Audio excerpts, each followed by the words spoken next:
Shastri, and I have secured All India rank of 444 in this year's Civil Services examination. And आज मैं अब so basically I would talk about my optional, that was PSIR, and how it helped me to score well in my GS paper 2, and क्योंकि उसमें काफ़ी ज़्यादा overlapping था.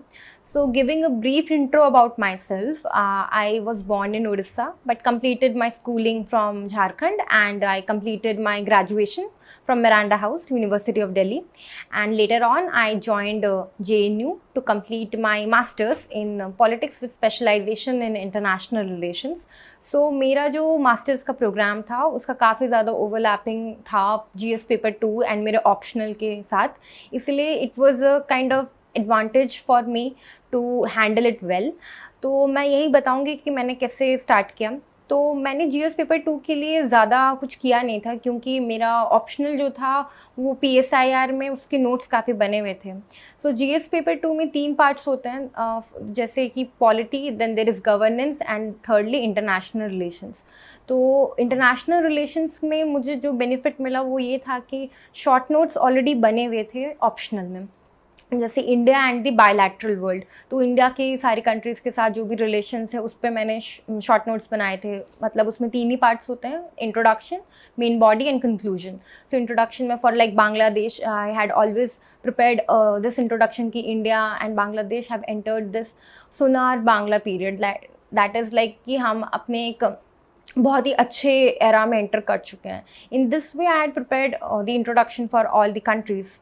Secondly IR का overlapping होने से मुझे ये फ़ायदा मिला कि मैं जो मास्टर्स कर रही थी तो हमारे जो क्लास डिस्कशंस होते थे, जो आर्टिकल्स हमें पढ़ने को मिलते थे जेएनयू में, वो बहुत ज़्यादा बेनिफिशियल रहे. इट वाज काफ़ी हैवी ऑल्दो, बिकॉज वो थोड़े ज़्यादा लिटरेचर होते हैं, उसमें ज़्यादा फोकस करना पड़ता है. बट अगर आप उनको एक टाइम के साथ अच्छे से फुल फोकस दे के पढ़ लें तो उसके शॉर्ट नोट्स फिर आप कहीं ना कहीं यूज़ कर सकते हैं. Specifically, I would like to mention the Foreign Affairs magazine and Foreign Policy magazine, जो मुझे हेल्प किए थे, जैसे फॉर चाइनाज राइज और दी मल्टीलेटरल वर्ल्ड, या कोविड की वजह से जो भी प्रॉब्लम्स हुई थी इन द इंटरनेशनल एरेना, तो वो सब में थोड़ा मुझे ओवरव्यू मिल गया था. Along with that, I also took use of other Telegram channels such as Global Politics. There is a Telegram channel, वो अच्छे स्कॉलरली आर्टिकल्स डालते हैं, एंड वो not only in India but foreign universities में, जो भी यूनिवर्सिटीज़ में एक अच्छे पब्लिश्ड पेपर होते हैं वो उसको यूज़ करते हैं. तो मैंने वो कभी कभी मैं देख लेती थी, उससे आप कंटेंट एनरिचमेंट कर सकते हैं. अदरवाइज आई वुड से कि अगर आपका पीएसआईआर ऑप्शनल है तो आप अगर मार्केट में जाएं तो ऑलरेडी शुभ्रा मैम के नोट्स हैं, आप उनसे अच्छे से आंसर्स लिख सकते हैं. In my case I had done my coaching from Vajiram and Ravi, तो मैंने बस वहीं के नोट्स यूज़ किए थे. And during my mains period I utilized some of the current affairs जो मुझे वहाँ से प्रोवाइड हो गए थे, एंड जो मैं थोड़ा बहुत पहले से कंपाइल करके मैंने रखा था वाया फॉरेन पॉलिसी मैगजीन्स और the other magazines, other channels such as ORF में आप कभी कभी देखेंगे तो अच्छे आर्टिकल्स आते हैं. देन रिसेंटली रायसेना डायलॉग हुआ था, तो अगर आप उसके भी आर्टिकल्स देख लें तो कुछ कुछ आप वहाँ से पॉइंट्स उठा सकते हैं जो कि आप कोट कर सकते हैं अपने आंसर्स में.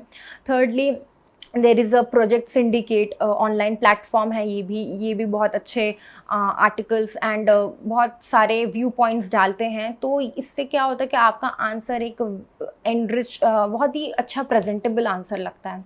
अगर आप वो नहीं भी कर पाएँ तो मैं बोलूँगी कि मार्केट में जो रिसोर्सेस अवेलेबल हैं उसके थ्रू भी you can score very good marks in your both optional and GS paper 2. So in this way I try to collaborate both the papers, क्योंकि काफ़ी मेजर ओवरलैप था दोनों में.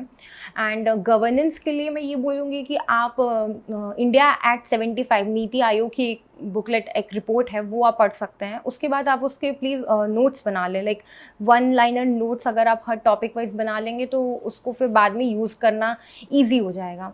सिमिलरली देर इज़ ARC की summary है, वो market में available है, उसको आप थोड़ा देख सकते हैं, वो एथिक्स में भी काम आती है, not only in governance. These were some of the things which I used for my answer writing both in my GS paper 2 and optional के लिए आप तो थोड़ा और स्कॉलर्स के नाम डालने होंगे, थोड़े कॉन्सेप्ट्स उनके डालने होंगे.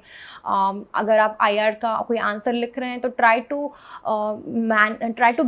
Give the relevance of paper 1 as well. Paper 1 में जो भी हम कॉन्सेप्ट्स पढ़ते हैं और इंटरनेशनल रिलेशन के जो हम कॉन्सेप्ट्स पढ़ते हैं लाइक रियलिज्म, लिबरलिज्म, तो उसके अगर आप थिंकर्स को कोट करें, उनके अगर कुछ कॉन्सेप्ट्स हैं लाइक द गेम थ्योरी या फिर multi functional theory, there are so many theories, functionalism, तो वो सब अगर आप कोट करेंगे, फॉर एग्जाम्पल जैसे why the use of functionalism, India and Pakistan can normalise their situations. अगर ये फंक्शनलिज्म थ्योरी आप यूज़ कर सकते हैं तो वो किसने दिया है एंड उसकी क्या रेलेवेंस है, तो उससे आपका आंसर और अच्छा होगा. Not only giving by the names of the scholars but also giving their theories. like Kautilya को हम यूज़ कर सकते हैं to give the introduction की why India and China has such a strange relationship. that is because of Kautilya's geopolitical theory, जो उसने बताया था कि in a neighbor's neighbor, that is neighbor is always an enemy and the neighbor